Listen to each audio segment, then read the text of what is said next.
오늘 말씀의 제목은 감사는 행복의 마중물이다. 이런 말씀의 제목을 잡아봤습니다. 우리 한번 다 같이 할까요? 시작. 감사는 행복의 마중물이다. 오늘 맥주감사절을 맞으면서 하나님께서 여러분과 여러분 가정과 여러분 자녀손들에게 한량없는 감사의 축복을 내려주시기를 간절히 축원합니다. 아멘.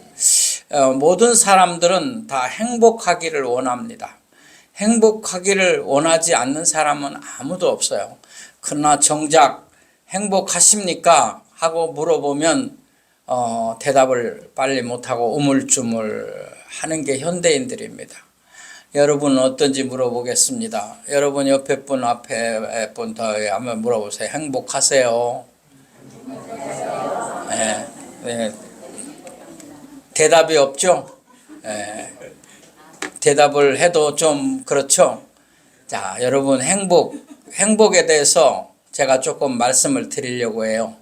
사람은 다 행복하기를 원하는데 그 행복에 대한 바른 이해 또 오해 이것을 알아야 돼요. 행복이 과연 뭐냐 하는 거예요.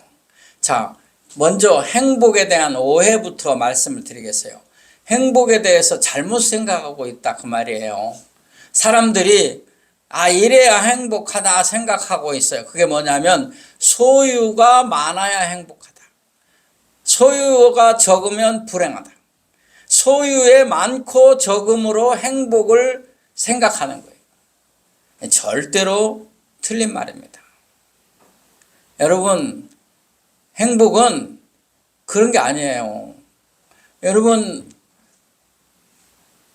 새방에 단칸방 새방에 남의 집에 단칸방에 살아도 된장찌개 하나 올려놓고도 사랑하고 위로하고 격려하면 거기에 행복이 있는 줄로 믿습니다. 예. 저는 저 나이 때는 거의 대부분 사람들이 신혼 살림 시작할 때 단칸방에서 시작했어요. 저도 그랬어요. 단칸방에서. 부엌이 없어요. 부엌은 이게 방 옆구리 이렇게 얻은 집에 옆구리에다가 이렇게 달아낸 데다가 연탄불 넣는 데만 있어요. 거기다 불 피우고 밥에 먹고 그런 단칸방에서 저 살았어요. 근데 그때가 좋았던 것 같아요. 행복했던 것 같아요. 여러분, 행복은 소유에 많고 적음이 아니에요. 제가 걷기를 좀 하는데요. 하루에 꼭 한 번씩 걷기를 하려고 여러분도 꼭 걸으시기 바랍니다. 근데 걷는데 나이가 저보다 더 들어 보이는 부부가 그러니까 할아버지 할머니인데 손을 꼭 잡고 걸어가셔요. 그걸 보면서 참 행복해 보인다 그랬어요. 누가 그렇게 오래 살았는데 이 더운 날 손잡고 가. 근데 손을 안 놔요. 내가 보니까 손을 안 놓더라고요. 손을 그렇게 오래 잡는 거 끈적거리고 힘들어. 그래도 제가 보니까 저 부부는 정말 행복하구나. 여러분, 행복은 소유에 있지 않음을 믿으시기 바랍니다. 그 다음에 오해가 또 하나 있는데 뭐냐면 행복은 성공이나 출세에 있지 않습니다. 여러분, 높은 사람이 되고 또 사람들이 존경할 만한 사람이 되고 그런 사람이 되면 좋겠지요. 그러나 그런 사람은 다 행복하다. 그런 결론을 내리면 안 된다 그 말이에요. 여러분, 우리나라에 높은 관직에 올라가고 대통령이 되고 국무위원 장관이 되고 국무총리가 되고 그 사람들 다 행복해요? 아닙니다. 행복하지 않아요. 권불 10년이라는 말이 있어요. 권세는 10년을 못 간다. 다 추풍낙엽이 될 것이에요. 여러분 우리 주위에 보세요. 예? 돈 많은 사람은 걱정이 없어요? 근심이 없어요? 높은 사람이 된 사람은 다 행복해요? 그렇지 않잖아요. 정말로 여러분 자녀들이 출세를 못했어도 예? 정말 가족을 사랑하고 부모님을 존경하고 예? 따뜻한 마음을 가지고 있다면 그 사람이 행복한 사람이에요. 여러분 그런 자녀가 있다면 그 사람 부모가 행복한 거예요. 아니 돈 붙여줬어 그런 줄 알아. 그러고는 코빼기도 안 보이는 거예요. 1년이 넘어가도 돈은 붙여줬지만 오지도 않는 거예요. 그게 무슨 행복이에요. 왜? 너무 높은 사람이 돼서 바쁘니까. 사랑하는 성도 여러분, 예? 출세를 해서 높은 자리에 못 갔어도 예? 먹고 살기 힘들 정도로 어렵게 살아도 부모님을 자주 찾아뵙고 부모님을 자랑하고 존경하고 사랑하는 그런 자녀는 정말 행복한 자녀예요. 또 그런 부모님은 행복할 수밖에 없는 줄로 믿습니다. 자, 그러면 여러분 행복은 거기에 있지 않다는 것을 알았어요. 그럼 뭐 행복은 뭐냐? 어디 있느냐 하는 거예요. 자, 정리를 합니다. 행복에 대한 바른 이해가 필요합니다. 행복이라는 말은 원래 행복은 느끼는 거예요. 행복은 주어지는 것이나 환경이 아니고 마음으로 느끼는 거예요. 느끼는 거. 행복은 내가 정말 감사가 충만하다. 내가 정말 기쁘다. 그러면 행복한 거예요. 그 순간이 행복을 느끼는 거예요. 그러니까 여러분 자꾸 다른 데다 초점을 맞추지 마시고 내가 느낌이 너무 좋아. 너무 기뻐. 너무 감사해. 그런 일이 막 순간순간 일어나면 그 사람이 행복한 거예요. 그러니까 행복은 내가 느낄 거예요. 느끼는 거라는 말이에요. 그래서 행복한 사람은 어떻게 표현을 해요? 이제 다 그런 건 아니겠지만 제가 한번 흉내를 내보겠습니다. 나 요즘 너무 행복해. 그게 뭐예요? 느끼는 거예요. 외부적인 게 아니에요. 여러분이 진짜 기쁨을 느끼고 감사를 느끼는다면 그 사람은 행복한 사람임을 믿으시기 바랍니다. 그 다음에 행복은 영혼의 만족에 있습니다. 그러니까 이거는 적어도 성도를 두고 하는 말입니다. 자, 여러분이 예수 믿습니까? 하나님의 사람입니까? 그럼 여러분이 행복한다 말하려면 여러분의 영혼이 만족해야 한다. 무엇으로 만족하느냐?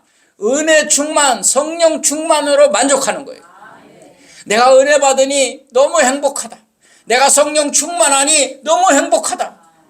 그게 영혼의 만족이에요. 이거는 세상에서 줄 수 없는 거예요. 예수 믿는 사람에게만 오는 거예요. 주님으로 말미암아, 그리스도로 말미암아, 구원으로 말미암아, 은혜와 성령 충만으로 말미암아 오는 이 행복이 여러분에게 늘 계속되기를 간절히 축원합니다. 여러분 비교하지 마세요. 그럼 감사가 안 나와요. 세상 환경과 비교하지 말고 이웃과 비교하지 말고 다른 남편하고 비교하지 말고 다른 자식하고 비교하지 말고 그렇게 하지 말라 이 말이에요. 내 마음에서 감사와 기쁨이 넘치고 또 내 마음이 성령으로 충만하고 내 영혼이 만족하고 은혜가 충만할 때에 행복한 줄을 믿으시기 바랍니다. 여러분 세계 여론조사를 했는데요. 행복지수 제일 높은 나라 한번 들어봤을 거예요. 국민들이 행복하다고 말하는 사람들이 제일 많은 나라. 그 나라가 어디냐면 부탄이에요. 부탄. 예, 연탄 피울 때 부탄, 그런 부탄이야. 부탄가스가 아니고 네팔 옆에 있는 나라예요. 히말라야 산맥 척박한 땅에서 농사 짓고 또 그것도 계단식 놓은 비탈 이런 데서 사는 사람들이 겨울에는 엄청 추운 사람들이 근데 그 사람들이 제일 행복하다고 느껴요. 그런데 제일 불행하다고 느끼는 사람들은 어디냐면 선진국들, 잘 사는 나라들이. 근데 왜 부탄에 있는 사람들은 행복하다고 느꼈을 것 같으세요? 그 사람들은 비교하지 않아요. 비교를 할 수도 없어. 왜? 잘 몰라, 세상을. 그러니까 자기 스스로 만족하는 거예요. 자기들이 믿는 신이 있어요. 그 신을 인하여 너무 감사하고 있는 거예요. 사랑하는 여러분, 감사하는 믿음의 사람이 되어서 행복이 여러분의 것이 되기를 간절히 축복합니다. 이제 오늘 본문 말씀 속에서 은혜를 받으려고 합니다. 자, 감사는 행복을 불러오는 마중물입니다. 자, 행복을 자, 그럼 이제 우리가 감사함으로 행복을 맛봐야 되겠다 그 말이에요. 근데 그게 뭐냐? 마중물이다 그 말이에요. 마중물을 잘 모르는 분들이 있어요. 좀 잘 쓰지도 않고요. 마중물이 뭐냐면 펌프예요. 펌프. 근데 옛날 펌프, 저는 어렸을 때 쫄짱이라고 불렀어요. 예, 잘 모르겠어요. 그림을 보여드리겠습니다. 그림. 이거예요. 이게 펌프예요. 이게 쫄짱이에요. 근데 제가 여러분 주보 오늘 앞에 그림을 보세요. 그림을 보면 이 펌프를 쫄짱을 그려놨어요. 제가. 근데 거기 보면 물을 부어야 이거는 물이 올라와요. 그러니까 물을 붓는 것이 뭐냐? 감사. 이제 이게 마중물이에요. 마중물. 마중물을 부어요. 그 다음에 큰 입구로 쏟아져 내리는 거 뭐예요? 행복. 그렇게 써 있죠? 주보 보시면 제가 그림은 그렇게 그린 거예요. 자, 제가 어렸을 때 우리 동네에 그 모든 주민들이 그 동네에 있는 우물물을 길어 먹고 살았어요. 거의 제가 알기로 50호 가구가 되는데 50세대 정도. 근데 우물물이 하나밖에 없었어요. 근데 그 우물을 길러 가서 기다릴 정도로 이제 사람이 아침에는 많고 그럼 물을 또 길러 가야 돼요. 자, 그런데 저희 집이 전에도 제기했지만 좀 저희 아버님이 열심히 빈손으로 내려 하나님 축복을 받고 물질의 복을 받아서 좀 잘 산다고 얘기했어요. 제가 우리 시골 면에서 우리 집이 제일 먼저 라디오를 놓았고, 예, 그 다음에 제일 먼저 이 쫄짱을 박았어요. 저 어렸을 때 초등학교 2학년인가 3학년 4학년인가 그때쯤 이 쫄짱을 박았어요. 그 지역에 아무도 박은 사람이 없어요. 예, 그래서 저희 집에 이걸 박았는데 제가 해봐서 알아요. 이걸 그냥 하면 물이 안 올라와요. 물을 위에다 부어줘야 돼요. 이게 뭐냐면 마중물이에요. 물을 끌어올리게 하여 물을 부어주는 거예요. 그럼 물을 부어주면 밑에 공기가 압축이 돼서 밑에 고여있던 물이 올라오는 거예요. 그거는 과학적으로 그냥, 공기가 압축돼서 올라온다. 그래서 물을 계속 푸다가, 안 풀면 픽 하고 내려가는 소리가 나요. 그러면 그대만 물이 안 올라와요. 그러니까 또 물을 부어서, 마중물을 부어서 해야 올라온다. 자, 이게 뭐냐? 마중물이다. 그러니까 물을 끌어올리기 위해서 물을 부어줘야 하는 것이다. 그게 마중물이에요. 자, 이제 여러분 중요한 겁니다. 감사는 행복을 끌어올리기 위한 마중물이다. 그러니까 감사를 해야 행복이 물처럼 쏟아진다. 이해가 되십니까? 자, 그럼 오늘 본문을 얘기하겠습니다. 오늘 본문은 예수님께서 이제 오병이어 기적을 일으킨 사건입니다. 이거 우리가 너무나 잘 아는 사건이에요. 자, 예수님께서 마가복음 6장 41절 오늘 본문 중에 한 구절을 읽도록 하겠습니다. 다 같이 읽겠습니다. 시작. 예수께서 떡 5개와 물고기 2마리를 가지사 하늘을 우러러 축사하시고 떡을 떼어 제자들에게 주어 사람들에게 나누어 주게 하시고 또 물고기 2마리도 모든 사람에게 나누시매. 아멘. 여기 중요한 단어가 있어요. 물고기 2마리와 보리떡 5개를 예수님이 받으신 후에 뭐를 했느냐 하면 하늘을 우러러 축사를 했다고 써 있어요. 하늘을 우러러. 예수님이 그걸 들고 하늘을 우러러 축사했다 그랬어요. 축사. 이 축사는 무슨 말이냐면 축복하고 감사했다 그 말이에요.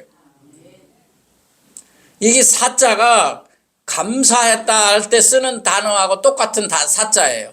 자, 여기 축복한다는 한문, 그 다음에 사자 여기 나오는데 여기는 살의 사자, 감사하고 그 사자 한문이 똑같아요. 그러니까 무슨 얘기냐면 예수님은 하나님께 감사하고 보리떡 5개, 물고기 2마리, 그리고 뭐 감사할 일이 있어요? 별거 아닌데, 그런데도 예수님은 감사하고 축복했다 그 말이에요. 그때에 기적이 일어난 줄로 믿습니다. 우리가 너무나 잘 아는 얘기예요.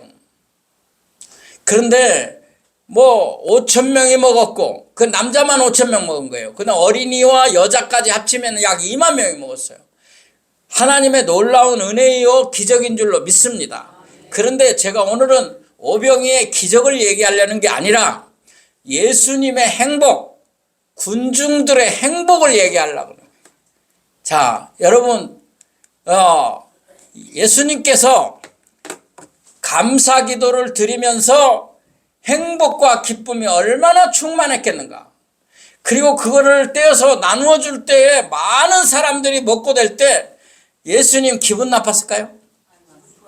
얼마나 기분이 좋았겠어요.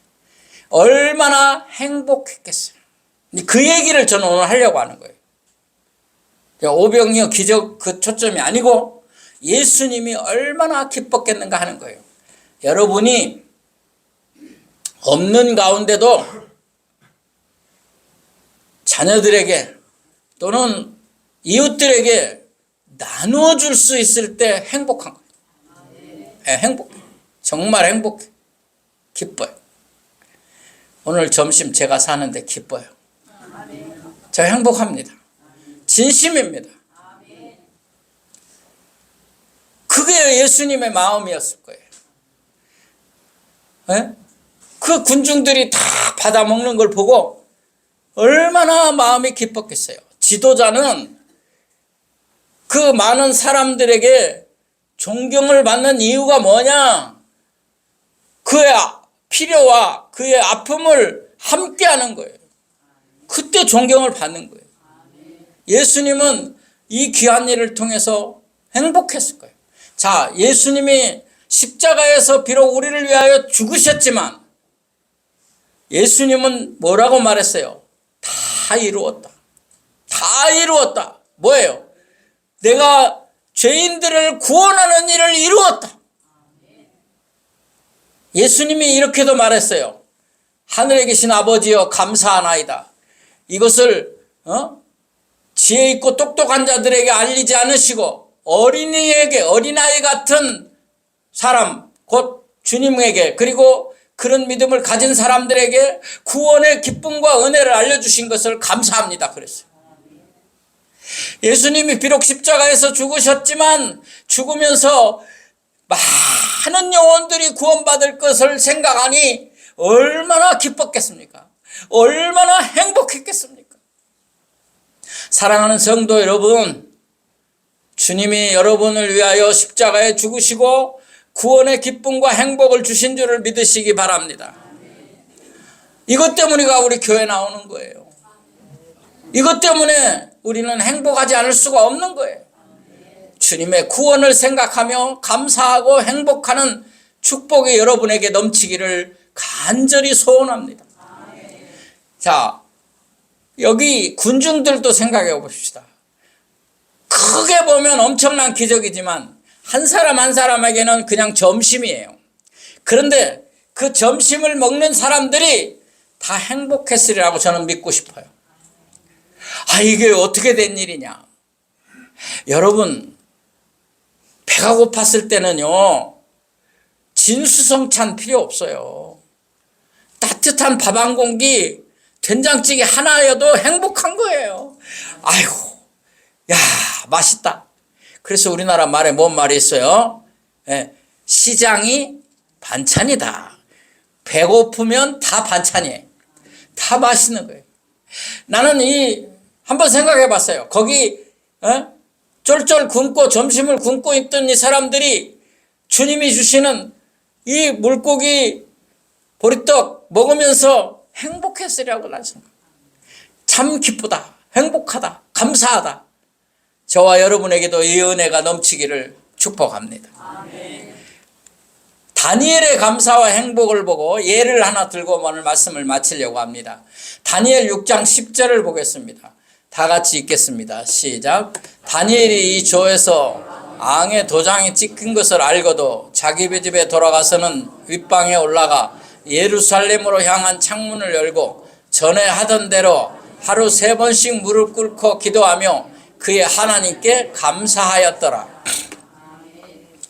자기를 잡아 집어 사자굴에 던질 도장이 찍힌 문서를 알고도 하나님께 기도하는데 어떻게 했어요? 감사하였더라. 저는 한번 이렇게 생각해 봤어요. 다니엘이 어떻게 이렇게 감사할 수 있겠는가? 다니엘은 이런 기도를 드리면서 행복했을 것이다. 이런 의미 있는 기도를 드릴 수 있다니 자기 자신도 놀라면서 감사하며 행복했을 것이다. 내가 사자굴에 들어갈 걸 뻔히 알면서도 감사했다. 이야, 하나님, 저 행복합니다. 이런 기도를 할 수 있다니 행복합니다. 제가 다니엘은 아니어도 그런 수준이 아니었겠는가. 그리고 느부갓네살 왕이, 여러분, 느부갓네살 왕이 다니엘이 사자굴에 들어가는 거 원했어요? 안 했어요? 원하지 않았어요. 그런데 자기가 찍은 그 도장 때문에 어쩔 수 없이 들어가게 된 거예요. 그러니까 아침 일찍 잠도 안 자고 뜬 눈으로 세우고 가서 사자굴에 대고 다니엘아 너의 하나님께서 너를 살려주셨는지 대답해라 그랬어요. 다니엘을 아꼈어요, 느부갓네살 왕이. 그러니까 달려가서 물어본 거예요. 그때 왕이여, 제가 살아있나이다. 이야, 너의 하나님이 진짜 하나님이다. 행복했겠어요, 안 했겠어요? 행복했어요. 그 느낌이에요, 느낌. 느부갓네살 왕이 행복했을 거예요. 사랑하는 성도 여러분, 우리가 해야 할 일이 뭐겠습니까? 어렵고 힘든 일이 있고 즐겁고 기쁜 일이 있고 상관없이 범사에 하나님 은혜를 감사하시기 바랍니다. 사랑의 원자탄으로 유명한 손양원 목사님이 미국 유학 가기로 한 두 아들이 공산당의 손에 의해서 총살을 당했습니다. 죽었어요. 그때 이 손양원 목사님 9가지 감사를 얘기했는데 한 가지만 소개하겠습니다. 하나님, 우리 아들들 미국 가서 공부하기로 했는데 미국보다 더 좋은 천국 갔으니 감사합니다. 아멘. 기도합시다. 하나님 아버지, 고맙고 감사합니다. 우리가 세상을 살며 하나님의 은혜와 하나님의 사랑과 하나님의 축복을 감사하지 못해서 불행하지는 않았는지요. 지금 이 시간부터 우리는 감사하게 하여 주옵소서. 감사는 행복을 불러오는 마중물이요, 감사는 축복을 가져다 주는 마중말인 줄로 믿습니다. 주여, 우리가 어떠한 환경에서도 감사할 수 있는 믿음을 주시옵소서. 예수님의 이름으로 간절히 기도했습니다. 아멘.